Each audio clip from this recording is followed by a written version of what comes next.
Bueno, ahora con mucha alegría estamos recibiendo al profesor de la Facultad de Medicina de la Universidad de la República, claro, el doctor pediatra Gustavo Giacchetto. ¿Cómo andas, Gustavo? Buen día, bienvenido. Bueno, buen día, muchas gracias.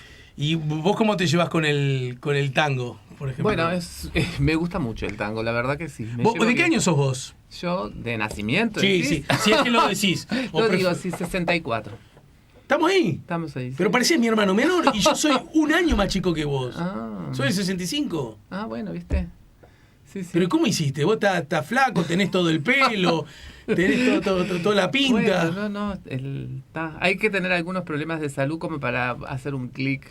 ¿Te pasó eso hoy? Y bueno, sí, tuve un problema cardíaco importante y bueno, haces clic, ¿no? Incorporás el ejercicio, cambias un poco. Y ahí más siempre... Y ahora estoy como... cambié. Para cuidarse hay que cambiar un pero poco. Muchacho, ya me fueron ganas esta nota. Bien, venís acá a presumir. No. ¿Y de qué barrio sos? Ahora estoy viviendo en el centro, pero toda mi vida fui de La Blanqueada. Ajá, ¿y sos hincha de Nacional por eso? Y bueno, sí soy hincha de Nacional porque donde nací, donde me crié, en la puerta del Parque Central, ahí, en esa calle. Bien. Sí, sí. Bueno, ojo con los golpeteos a la mesa, sí. Me dice el ingeniero de sonido, porque repercuten en el micrófono. ¿Siempre supiste que ibas a ser médico? Es una pavada porque siempre... nadie sabe eso, pero a lo mejor desde chiquito ya nació en vos esa idea. No, en realidad, cuando era estudiante, así, quería hacer docencia, quería enseñar, eso era lo que más me gustaba. Después, maestro, profe, por ahí. Profe, sí, quería ser profesor de biología, me gustaba el dibujo, la biología, bueno, en fin. Y después derivé para la medicina porque, bueno, tuve como fuertes influencias de que en mi familia decían que los docentes ganaban poco, ¿no? Y entonces mi viejo me empezó a... Era cierto. Y era cierto, sí. Pero bueno, la de medicina en realidad lo hice un poco como porque tenía vínculo con las disciplinas que a mí me gustaban y después me fui entusiasmando. O sea, la medicina se acercó a vos y vos a la medicina, podríamos decir. Exacto, y también no dejé la docencia porque justamente, si bien me recibí de médico y todo, hice mi carrera docente en la facultad desde que era estudiante. Saqué la cuenta, hace más de 30 años que hago docencia. Ajá. Y eso, a ver, ¿cómo descubre en este caso un médico, que además, para decirlo en términos bien llanos, le gusta y además se siente fuerte, se siente eficiente, se siente con talento para la docencia? Porque una cosa no siempre viene acompañada de la otra, ¿no? Bueno, en realidad yo cuando empecé mis estudios en medicina y tuve mis primeros contactos con el hospital, enseguida me di cuenta que me gustaba, ¿no? Acompañar al otro, no sé, el conocimiento de las enfermedades, ¿no? Descubrir cuestiones que podías ayudar. Con el tiempo descubrir que más allá de los conocimientos, lo más importante es acompañar, ¿no? ¿Estás hablando del alumno o del paciente? No, del paciente. Y después, paralelamente, me parecía importante ir profundizando en algunas... Yo me vinculé mucho con los medicamentos, la farmacología fue mi disciplina inicial. Y lo hice como una cuestión primero formativa, pero después rápidamente a mí me gustaba enseñar y me gustaba participar de la docencia y me parecía que era una cosa que complementaba perfecto, ¿no? O sea, hacer la medicina clínica, asistencial y al mismo tiempo estudiar y reflexionar y todo lo que vos podías aprender, volcarlo a los que se estaban formando, ¿no? Me parece que un poco tiene eso. Y hoy no concibo hacer la práctica clínica. Yo hago práctica clínica, digamos, privada, que no tiene vínculo con la docencia, pero en general casi pero toda que en un prestador de salud, digamos. Prestador de salud, pero el eje de mi actividad está unida la docencia con la asistencia. Es como van de la mano, ¿no? Mi actividad en el hospital. Yo tengo un equipo que me acompaña en la formación de grado, de posgrado, ¿no? Y después en muchos lugares donde me desempeño hago la tutoría de estudiantes que se forman en pediatría. Y justamente, ¿la pediatría cuándo ingresa? ¿Después de la farmacología, de pronto? ¿Cómo fue? Sí, fue después, porque yo empecé siendo docente de farmacología durante mucho tiempo, hice una carrera larga ahí, y después cuando entré a hacer, como parte de tu formación, que haces el internado, hice una rotación por pediatría. Y pediatría son de esas cosas que vos cuando entrás, o te quedás o salís corriendo, ¿no? Porque mirá, es así. en realidad, claro, el sufrimiento infantil es una cuestión compleja, bueno, y la carga de las guardias y qué sé yo, pero yo en realidad sentí que ese era como el lugar, ¿no? Y desde el internado en adelante seguí la pediatría y traté de hacer cosas uniendo la farmacología con la pediatría, pero después cuando tuve que definir me quedé con la pediatría, aunque sigo haciendo cosas de farmacología, pero unidas, ¿no es verdad? Okay. Sí, integrando. Recordame en algún momento que inicialmente te invité para charlar acerca del estreptococo. Sí, ya veo. Pero, sí. Recordámelo, en algún momento. Está bien. Pero me quedé pensando ahora justamente uniendo estos dos de los perfiles tuyos como médico, y es la farmacología, bueno, la pediatría, y cómo dialogan entre sí. En tu trayectoria como médico, que bueno, ya tiene cuánto tiempo, entonces te recibiste cuando vos. Y me recibí en el 91 de médico y en el 95 de pediatra. Ajá. Bien, y me imagino que te recibiste y ya estabas trabajando, sí. enseguida trabajas. Sí, en realidad yo desde que empecé, o sea, yo hice, como todos hacen yo hice mi residencia para formarme y empecé a trabajar como pediatra prácticamente ya en el último año de la residencia. Okay. Y ahí no paré, ¿no? O sea que son 30 años, ¿no? Sí, más o menos. Sí. Estamos en el 22, eso fue 10 años antes que termine el siglo. Sí, no me gusta pensarlo en términos de eso, pero la realidad es no, que pero es de gusto lo hago así, ¿sabes para qué? Para ¿qué cosas vos como médico, pero lo que pasa es que si te pasaron a vos como médico, le pasó a la sociedad en su conjunto, acerca de el cuidado para con nuestros niños y nuestras niñas, decíamos, sosteníamos, defendíamos, promovíamos, y conforme ha pasado el tiempo, ahora ya no sostenemos tanto, ya no difundimos tanto, y cosas que nos parecían mal, y ya no resulta que no eran tan malas, y cosas que parecían maravillosas, resulta que lucen con fragilidad. La historia de la humanidad, vamos, ¿no? Sí, está bien, está buena la pregunta. En realidad, si yo te digo, desde que empecé ahora, la pediatría ha tenido un cambio fenomenal. ¿Ah, digo sí? Porque yo creo que sí, el avance del conocimiento es brutal, desde la neonatología, que viste que cada vez permite la sobrevida de chicos con mayores complejidades y con menos peso y más prematuros, hasta cosas elementales. Yo cuando ingresé a la pediatría teníamos una cantidad de chicos con problemas nutricionales, de desnutrición, ¿no? De desnutriciones severas, mucha enfermedad diarreica, mucha enfermedad, meningitis, ¿no? Eran patologías que tenían una altísima mortalidad y bueno, y tratamientos que recuerdo que hoy ya no hacemos. Pero no hacemos porque esas patologías hayan desaparecido. Esas patologías fueron progresivamente gracias a las inmunizaciones, a una mejora, me parece que se dio en el correr de los años, no solo del conocimiento, sino del estado socioeconómico y cultural de la población, que llevaron a que esas patologías se fueron controlando, y entonces hoy, no tenemos esos niveles de patología nutricional. ¿Dónde lo veías todo eso en forma bien descarnada, presente? Eso se veía mucho en los usuarios del subsector público, ¿no? En lo que hoy sería ACE, que antes era... ¿Pero que en el Pereira o en...? Sí, en el hospital Pereira Rosell, que es el hospital de referencia, donde nosotros nos formamos. Sí. ¿Vos estás trabajando ahí hoy día? Sí, mi servicio funciona allí, en el piso 2 del hospital. ¿Y los niños que están... que son atendidos por ese servicio, son niños que presentan qué problemas? No, nosotros tenemos una patología variada. Justo ahora en este momento, mi servicio tiene a cargo una unidad de pacientes neurológicos y neuroquirúrgicos, o sea, mayoritariamente es eso. Y después tenemos una unidad también de pacientes con patología infecciosa o que necesitan de algún modo aislamiento. Y después el servicio se vincula mucho con el área nefrológica, ¿no? Se ha ido como la pediatría muy subespecializando. Ahí está. Eso ha generado, obviamente... Hablando de cambios, en estos 30 años claro, eso ha ocurrido muy... En mi época, yo te digo, yo me formé con una pediatría que tenía la neonatología, el intensivismo y la pediatría general.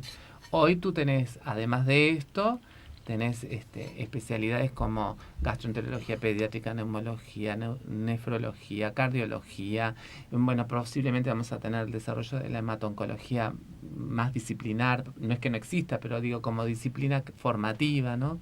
Es decir, se ha ido subespecializando mucho con el avance también de los requerimientos que las patologías implican, ¿no? Gustavo, yo el otro día comentaba casi un poquito en serio y un poquito en broma, que cuando nosotros íbamos a la escuela, bueno, somos de edades similares, sí. ¿verdad? Yo no recuerdo haber tenido un compañero autista o en el síndrome del autismo, para decirte, ¿no? No recuerdo que alguien haya dicho, harinas no porque soy celíaco. No recuerdo que tuviésemos un compañero que dijera, Leticia va un poco más lento porque ella es disléxica. Y a medida que voy diciendo esto se me van viniendo nuevas. Y entonces la pregunta media bruta que hago, media deliberadamente rústica, es... Sucede que no existían aquellas cosas y por lo tanto hemos transformado el mundo en una usina perfecta de nuevas y permanentes patologías. Existían y estaban bajo la línea del radar y esos pobres hermanos de la vida... Me gana un poco la emoción, ¿no? Eran condenados a vivir con estándares de calidades definitivamente inferiores porque nadie atinaba a decir, vos merecés un trato especial por esto que te estaba pasando, o es un poco y un poco, o estamos como locos buscando la patología. Ahí va, somos como vocacionales de la patología. La pregunta da para muchísimo, es muy importante porque en realidad yo creo que el conocimiento ha evolucionado, entonces cosas que nosotros posiblemente antes no identificábamos, ¿no verdad? Y no teníamos tan bien caracterizadas, hoy son mejor definidas, ¿no? Tenemos más intervenciones para hacer, entonces un poco de que la prevalencia o el aumento de la frecuencia de estas cosas que no escuchábamos tienen que ver con que hay más casos, tiene que ver también con nuestra capacidad de identificar más estas situaciones y de brindarles también oportunidades terapéuticas, porque a veces también identificar situaciones para no hacer nada es como complejo, ¿no? Entonces, me parece que ahí hay un tema que explica el crecimiento. Después posiblemente hay cosas epidemiológicas, digamos, generales, que explican que algunos trastornos puedan ser más frecuentes en esta época que antes, eso también, hay múltiples teorías y cuestiones, y también existe... Ojo que existe la patologización. Ojo que yo creo que... Ando como él, como... Y bueno, no, lo que digo es que nosotros somos muy todavía biologicistas y también a las personas, así como se consume todo, se consume medicina también. Se consume tecnología, se consume medicamentos y a veces para prescribir o indicar cosas hay que poner rótulos. Estoy diciendo que la medicalización y la patologización de la vida es un fenómeno actual, ¿no? Desarrollar un poquito el concepto biologicista por oposición a qué sería. Bueno, porque en realidad lo que quiero decir la medicina y lo que es la salud es una cosa integral donde en realidad no solo está lo biológico, sino también está lo mental, lo emocional, lo espiritual, etcétera, ¿no verdad? O sea, es un concepto de todo, el bienestar de salud hoy se entiende como un bienestar global, ¿no? Como algo más holístico, como algo más integral, holístico. Eso a veces en el trajinar, en el apuro, nos olvidamos de eso. Uh-huh. Por otro lado, el tema de la medicalización es una cosa que nosotros vemos corrientemente cuando a trastornos comunes se les ponen rótulos de diagnósticos médicos y enseguida se define un tratamiento, ¿no? Yo qué sé, podría decirte una cosa tonta, pero para que tomes un ejemplo, se habla síndrome premenstrual, ¿no? Por Sí, decirte algo que no es sí, de mi área, sí, y a mí sí. me llama mucho la atención a una cuestión que no estoy desmereciendo la situación, pero que al ponerle síndrome es una cuestión que ya está diciendo que hay un conjunto de síntomas y signos, o sea, como algo patológico, algo que es fisiológico. Y Entiendo, eso, en entiendo. general, tiene un riesgo, que es que si existe un síndrome y es patológico, hay un tratamiento. Entonces, o hay cosas para hacer, ¿no? Que sean médicas. Entonces, eso no entra no entraba o no debe entrar dentro de la patología médica. Claro. No quiere decir que los médicos no tengamos que conocer cómo se trata el disconfort o cómo se maneja el disconfort, pero es algo fisiológico de la vida normal de las personas que en realidad no debería entrar en la etapa del consultorio, ¿no? Estás tirando el chico. ¿Te acuerdas que en nuestra época se jugaba más a Sí, la bocha que ahora, sí, creo, ¿no? no, sí, ¿Eh? tenés ¿No tenés razón. esa impresión? Sí, ¿O? sí, sí, ¿Eh? sí. Bien. Bueno, estás tirando el chico lejos porque, claro, en algún punto alguien podría decir, yo tengo derecho a que, pienso no digo mi hermana y mi mamá porque eso no lo compartían conmigo, ¿no?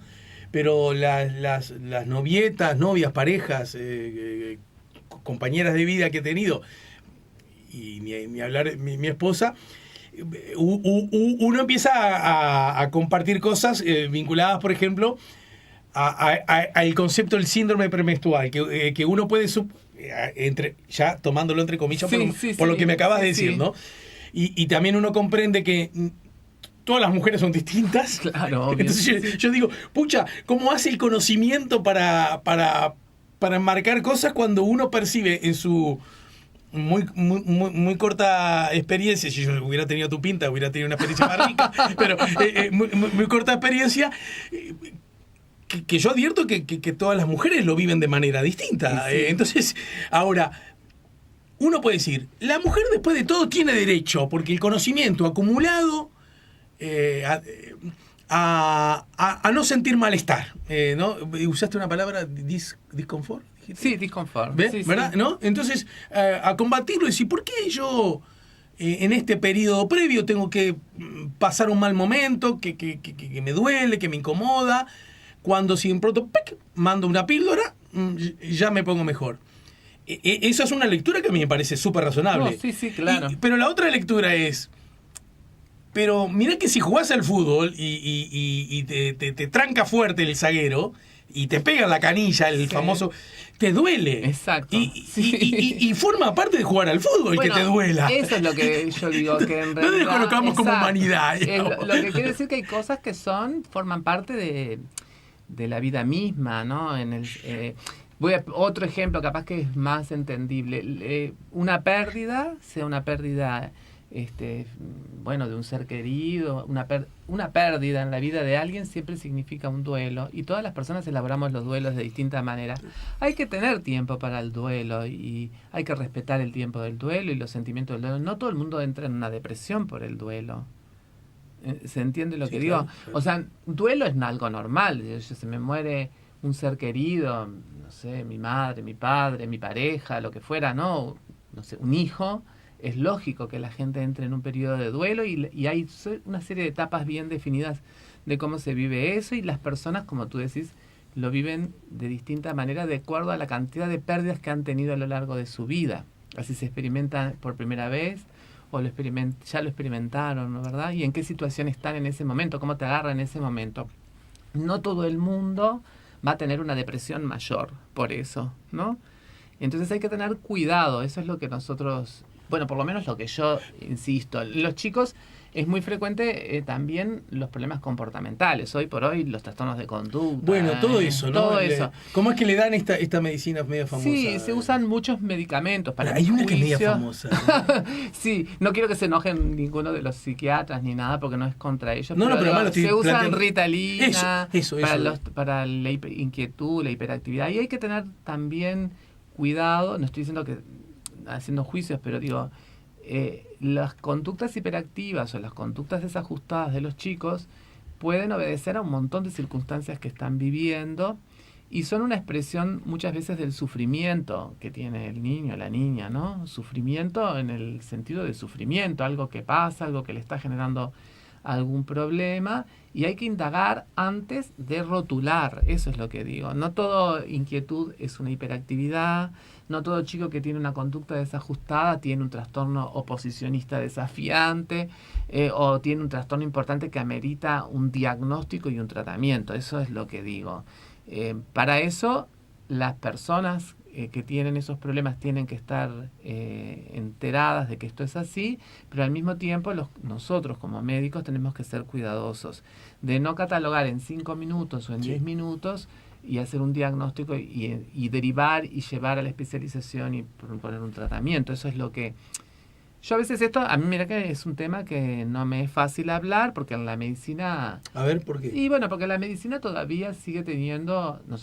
No me voy a excluir de eso, somos muy patriarcales, sí, ¿no? Bueno, en el fondo es un juego de poder, sí, ¿verdad? Claro, el médico en su escritorio, en su consultorio, y con el conocimiento, ¿no? Y nadie puede a veces cuestionar la cuestión del médico.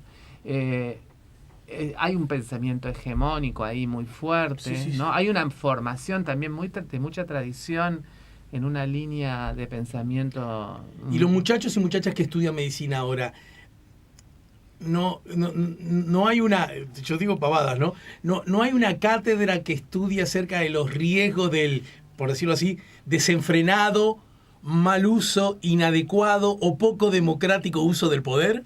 Bueno, no sé si... No sé, yo creo que igual nosotros hoy en la carrera se intenta por lo menos enseñar mucho más o cosas que nosotros no nos enseñaban tanto, y eso me parece que es una cosa entonces buena. Hemos mejorado, sí. Decimos. Y bueno, la incorporación de toda la cuestión de habilidades comunicacionales, que a veces igual la gente se sigue quejando, ¿no? ¿Verdad? De que no hay empatía, etcétera, etcétera. Pero eso en realidad se ha incorporado a la currícula.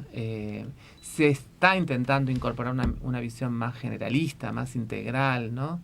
Por sobre todo en los primeros ciclos de la carrera, y los chicos que vienen son de otra generación también, ¿no? O sea, perciben los problemas de otra manera, que hay que tener también cuidado. Dirías desde esa perspectiva desde que estamos en un mejor momento, que... Son más inclusivos. Ah, bueno, pero entonces mejor, ¿no? Sí, yo veo en los jóvenes motivan esas cuestiones, ¿no? Tienen cabezas mucho más flexibles, más abiertas, más allá de que sí es cierto que son generaciones de la inmediatez, ¿no? Hay como... pero que no son características muy fáciles de trabajar y buenas, pero al mismo tiempo tienen esa otra apertura para abordar los temas, para abordar lo diverso, digamos, los temas de diversidad es muy, muy característico que ellos tienen otra recepción, que en mi época, en general, todo lo que no entraba dentro de la norma, digamos, nos enseñan además las cosas de la norma. En la medicina hay algo de normalidad y anormalidad, ¿no? Entonces, cuando lo que no entra en esa curva de Gauss estadística donde está el 95% de la población se considera patológico, ¿no? ¿Verdad? Cuando en realidad en los extremos también puede haber normalidad. Pienso escuchándote así, no sé, esto debería decirlo con el micrófono apagado, pero... Bueno, tenés cuidado. No. Tanta, ¿cómo era? ¿Ritalina? Sí. No necesito. No.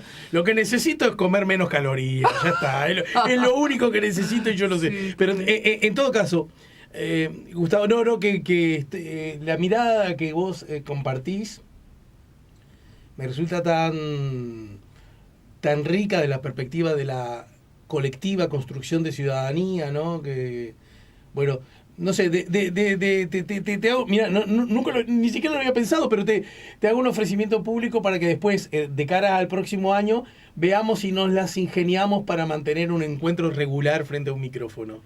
Bueno, así, pero bueno, me puedes tirar algo. Así tipo coloquial, donde podamos hablar de cuestiones de la medicina más abierta, me parece muy bien. Eso, mirá, lo tengo anotado, sí. Se lo anuncié al público y yo mismo estoy traicionando lo que le anuncié al público, que iba son las impunidades que gozo por ser el dueño del programa. Del circo. Escuchá, no. Además hay gente que te podría aportar visiones. Yo trabajo con otra gente que tiene también visiones bien amplias y lindas. Quiero de todas maneras en el final cumplir con el programa. Sí, porque el estreptococo yo querí que venía a hablar del estreptococo exclusivo. Bueno, tampoco te estás tan incómodo, ¿eh? No, está bien. Bueno, a propósito, ¿de qué hablamos cuando hablamos de estreptococo? Si luce justamente como una novedad de este mundo apocalíptico que nos da ganas de añorar algo presuntamente hermoso que alguna vez tuvimos, sí. ¿Verdad? Si por el contrario siempre fue como un compañero de ruta con el que tenés que medirte, ¿verdad? Esa cosa que también tenemos con la patología, que yo digo, tenemos que aflojar un poco, porque esto de bichitos siempre hemos tenido, ¿verdad? Yo qué sé. Bueno, en fin, ¿dónde estamos ubicados? ¿Qué seriedad tiene? ¿Cuáles son las precauciones que tenemos que tomar? Y cómo se manifiesta. Bueno, en fin, lo que cualquiera te preguntaría. Está bien, porque en realidad esta es un germen, una bacteria, que nosotros siempre les digo a todos los que me han preguntado que conocemos bien, o sea, no es nada nuevo, no es una cepa nueva de un coronavirus como la pandemia que vivimos o que estamos viviendo. Es una bacteria que conocemos, o sea que estreptococo como lo tenemos porque forma parte de nuestra flora corporal, en la piel, a veces en la vía aérea superior.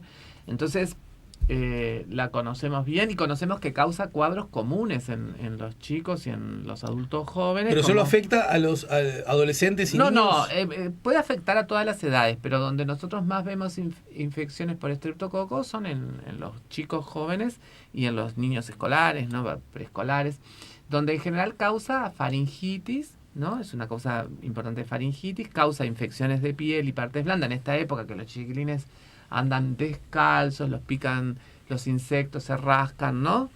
Ahí pueden aparecer infecciones por heridas en la piel. Y también es causa de escarlatina, o sea que nosotros por eso conocemos bien estreptococo.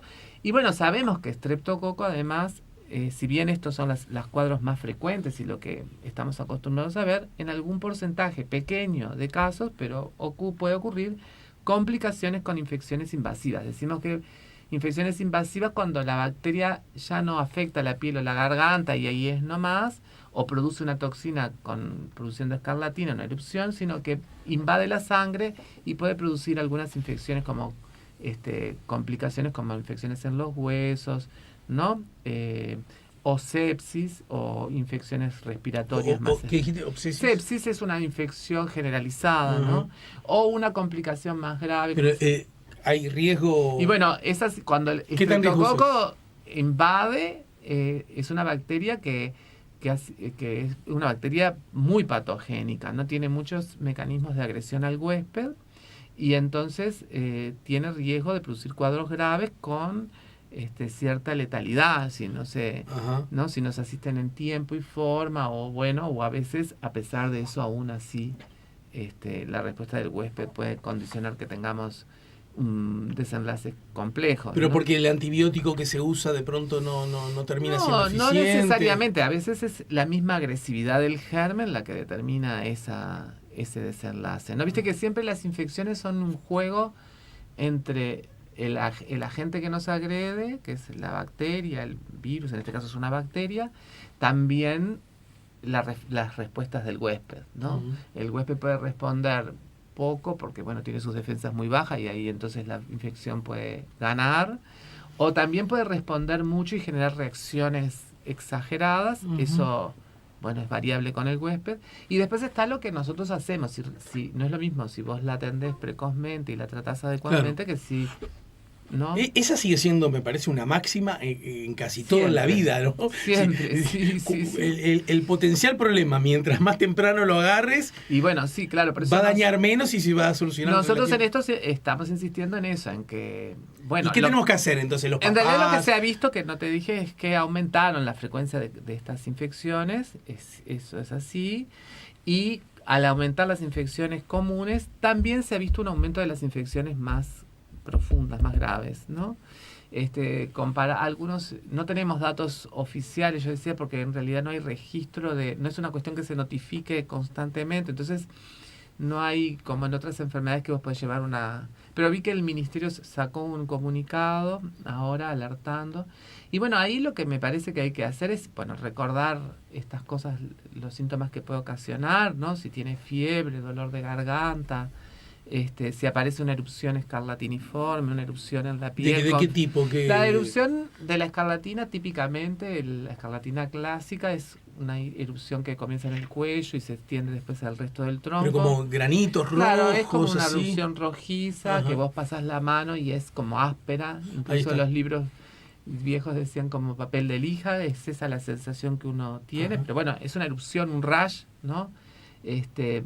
Con fiebre, debe hacer pensar que posiblemente, no necesariamente, pero posiblemente o pudiera estar implicado esto. Y entonces, bueno, nosotros desde el punto de vista médico tenemos tratamientos para hacer, hay antibióticos comunes que se dan, incluso en algunos casos, si la infección es faríngea, se puede buscar mediante test PAC o exudado si está la bacteria para tratarla adecuadamente.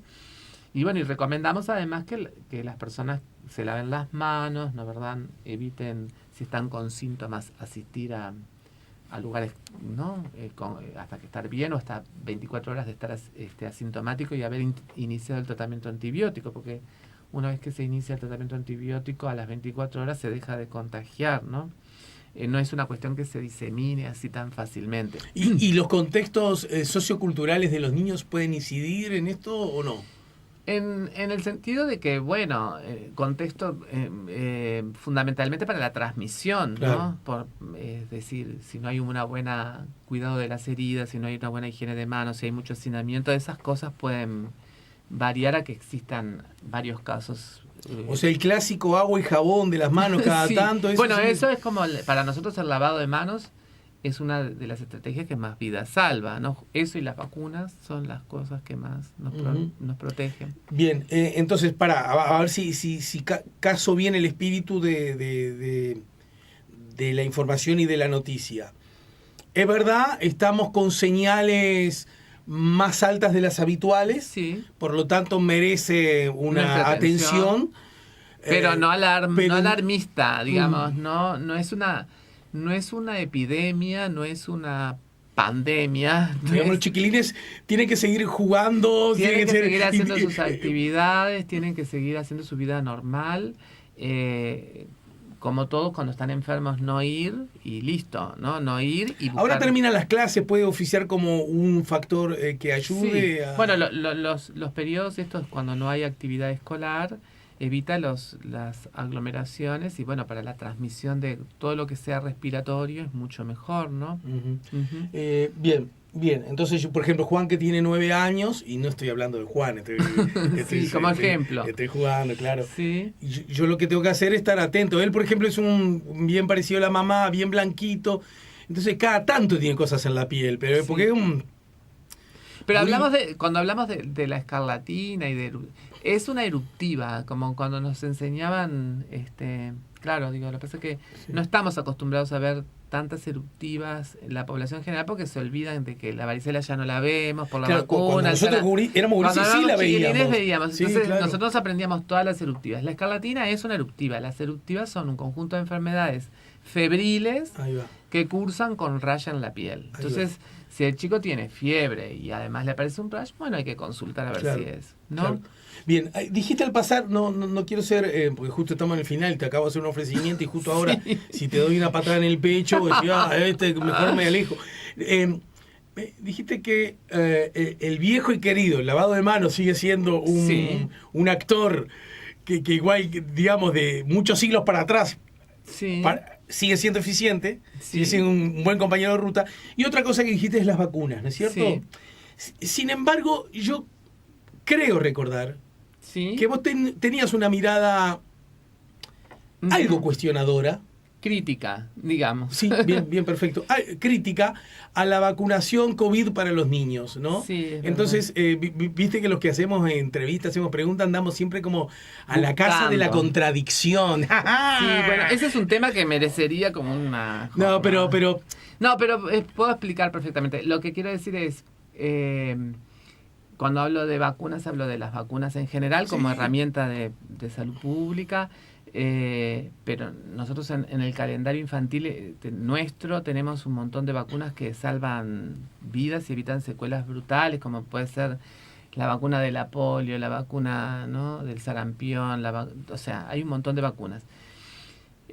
La cuestión del COVID, sí, nosotros cuando recién se comenzaba la vacunación, lo que nosotros, digo nosotros porque no era yo solo la voz, aunque quizá era como la voz más, la que sonaba más. En realidad, nosotros lo que decíamos era que esta era una vacuna, que los niños no eran la prioridad para la vacunación con esta vacuna. Y que en su momento, cuando recién se licenciaba, se autorizaba como uso de emergencia, había poca información en cuanto a la seguridad de la vacuna, en cuanto a efectos adversos nos referíamos. Entonces, nosotros decíamos que la prioridad era vacunar a los adultos y a los que tenían comorbilidades y no una vacunación masiva. Eso es lo que decimos, lo que decía en aquel momento. Y bueno, hoy en realidad yo creo que nada ha cambiado porque las recomendaciones del ministerio siguen siendo las mismas. Más allá de que se incite a la población a vacunar, la recomendación de vacunar es una recomendación que es muy importante para los adultos o las personas con comorbilidades independientemente de la edad, los trabajadores de la salud, etcétera, lo que sacó las recomendaciones del ministerio. Y en esa cuestión, bueno, los adolescentes, que son los que también tienen mucha actividad, ¿no, verdad? Pero los niños siguen siendo una población que en realidad es una cuestión que yo lo veo como algo que no es mandatorio, ¿no?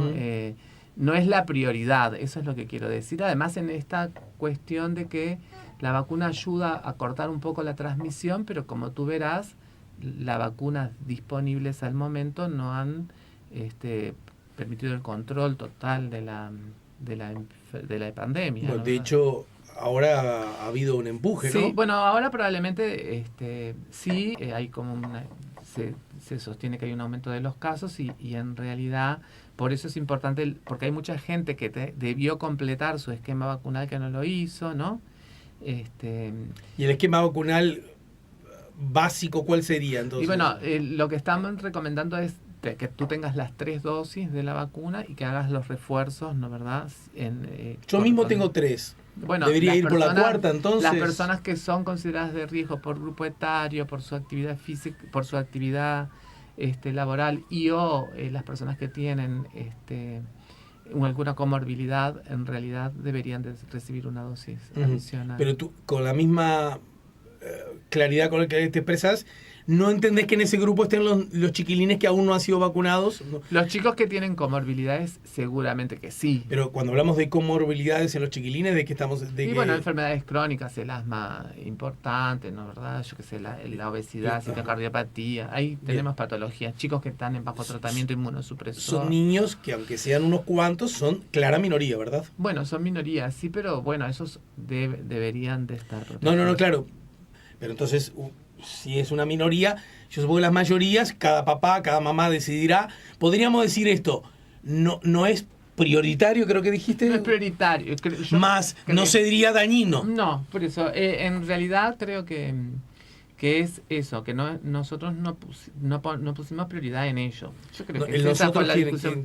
Digo yo, algunas personas que piensan como vos. Que piensan como yo, en realidad. Y que seguimos revisando mucha bibliografía y que seguimos viendo que esta epidemia a los niños los afectó más que nada por las medidas que se adoptaron, más que por la enfermedad en sí. ¿No? Eso es. Bien. Y también lo otro que en algún momento. La medida que se adoptaron, se refiere a dejar de ir a clase, el aislamiento. El encierro que bueno, se entiende que nosotros fuimos evolucionando en el conocimiento, ¿no? Entonces. Pero las medidas de restricción fueron medidas que... Gustavo, alguna vez vos y yo, no vos y yo, sino como ejemplo, ¿no? Vamos a tener que conversar, por eso es que le tengo fe a esto que se me acaba de ocurrir, y ojalá te entusiasme a vos. Si querés, puedo usar la herramienta esta de generarte culpa diciendo que vos estudiaste gratis en la Universidad de la República. Lo sé. Ya sé. Si no hubiese existido Universidad de la República, yo sabes. no hubiese podido llegar a la universidad, si te lo digo, para que tengas una idea. Pero yo siempre digo, ¿no? que es la que sostienen gracias al aporte de los ciudadanos todos, al impuesto de todos, y en particular de los más pobres. Entonces alguien me dice, no, pero los pobres pagan menos impuestos. Lo que yo sé que los pobres pagan todos los impuestos que tienen, porque no saben cómo evadir, ¿verdad? Sí. No saben, no conocen, entonces pagan las cosas con IVA, no le pueden buscar la vueltita, no tienen un contador que dice, escúchame, si haces no sé qué, no, entonces, y con la gran paradoja, en parte corregida, y me alegra, pero aún en proceso, de que los que sostienen la universidad pocas veces acceden a ella, en el sentido de tomar cursos allí. Reciben los beneficios del conocimiento aplicado. Entonces, todo esto para decirte que, como vos esto también es una forma de devolver a la comunidad. Todo esto para decir. Pero a mí lo que me interesa, a propósito de lo que acabas de decir, y la pandemia, todo lo que deberíamos aprender de ella, en el arranque, había casi como una obsesión de señalar a los niños como los principales promotores. Vos te acordás de eso, ¿no? Porque yo cuando hablo con la gente parece como que se hubiera olvidado, pero fue hace 2 años, no hace 25. Esta idea de que, no quiero entrar en cuestiones, pero ¿se acuerdan que los abuelos ya no sabían si quedarse con los niños? Porque resulta que los niños... Y era como que el problema... Después de un momento a otro descubrimos que justamente los niños eran lo que menos transmitían. Y a no sé si es lo que menos transmitían, pero no se centró mucho en eso, en que la transmisión con los niños... Por lo menos que no transmitían más que otros, claro, eso quiere decir. Eso, me parece que no eran el componente más importante del eslabón de la cadena de la transmisión, eso, y tampoco los que tenían las enfermedades más importantes. Entonces, bueno, eso fue una discusión. Quiero decir que a mí esa discusión me generó muchos problemas. ¿Ah, sí? Ah, sí, porque...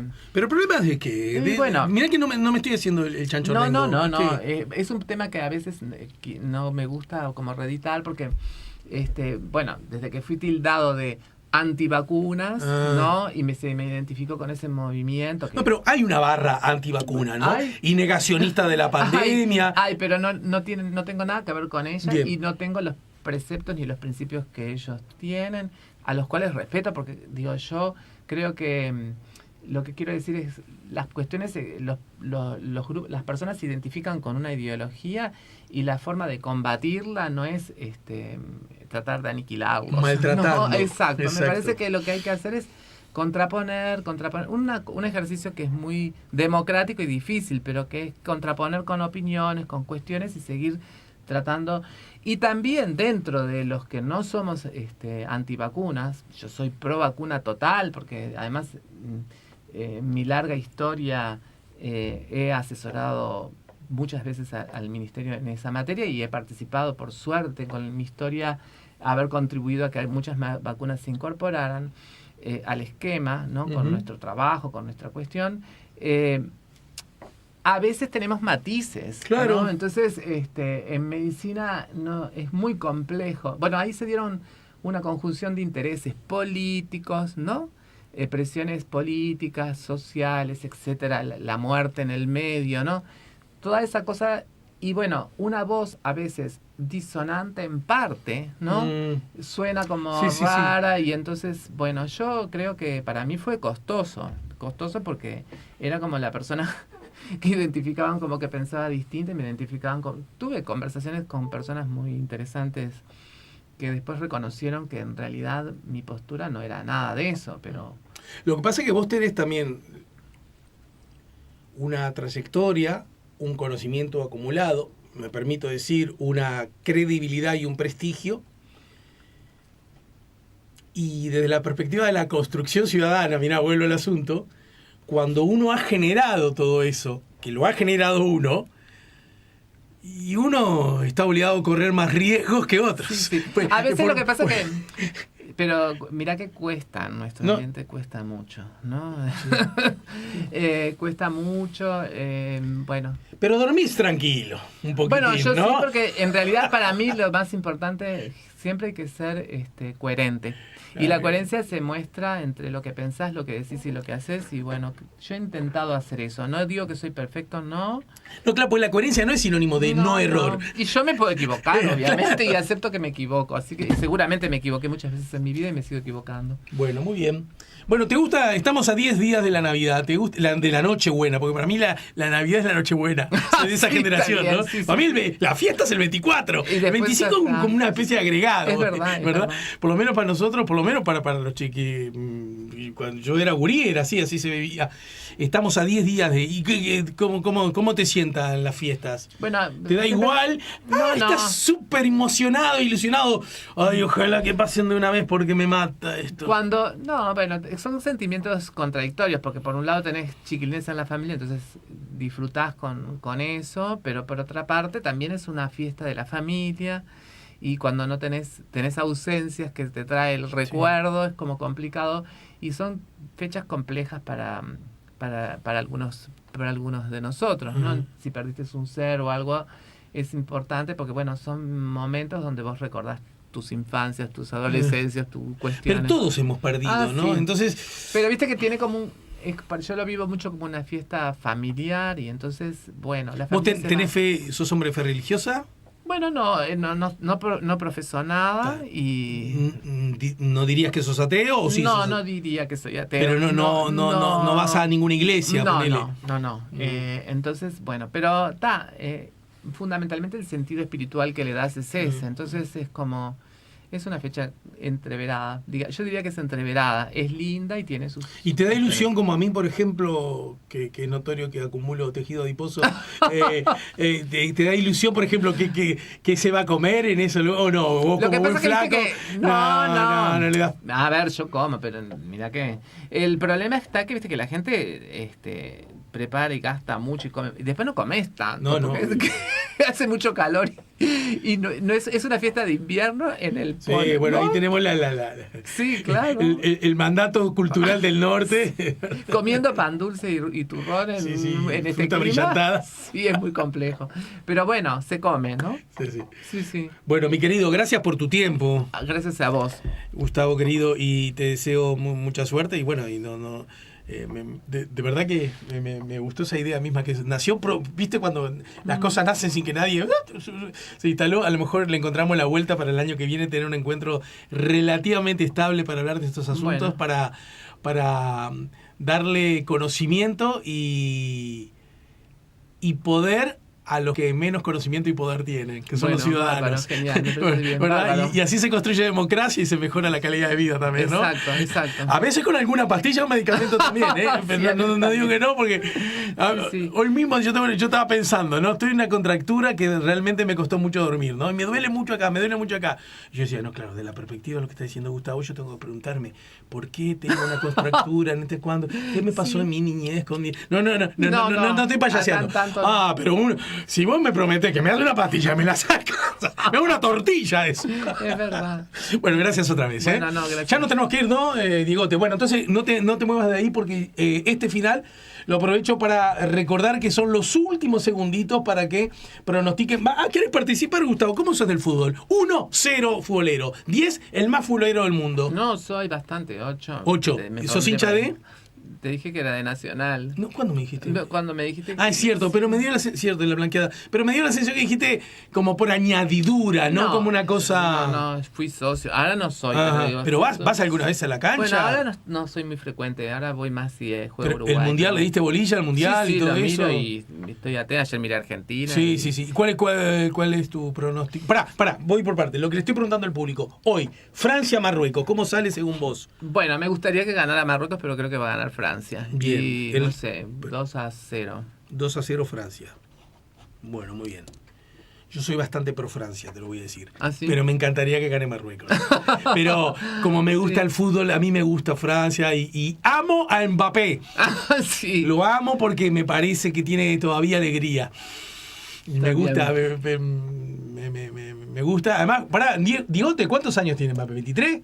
Por ahí. Tiene 23 años y podría ser, con 23 años, 2 veces campeón del mundo. Imponente. Pará, loco. Sí. Pero entiendo lo de Marruecos también y sería como una Una sacudida porque cada tanto, estoy seguro que vos también, cada tanto nos gusta que David de un ondazo baje a Goliat, ¿no? Sí, me parece ¿verdad? bueno. Así y el fútbol es el lugar propicio para eso, más que ningún otro deporte. Sí. Bueno, así que ya dijiste el 2-0. Y tenés... entonces sería una final Francia-Argentina. Sí, y ahí como... Ahí hincharía por Argentina, obviamente. Yo también, yo hincho por Argentina. Yo por Argentina. Creo que Argentina está haciendo un muy buen papel. Bueno, no sé, pero es va a ser un partido difícil si se enfrentan, ¿no? Sí. Yo creo que le saca un poquito de ventaja si... Vamos a ver lo de hoy, ¿no? Creo que Francia le saca un poquito de ventaja a Argentina. Pero el fútbol es justamente eso. Es eso, sí. Bueno, mi querido, gracias por el tiempo.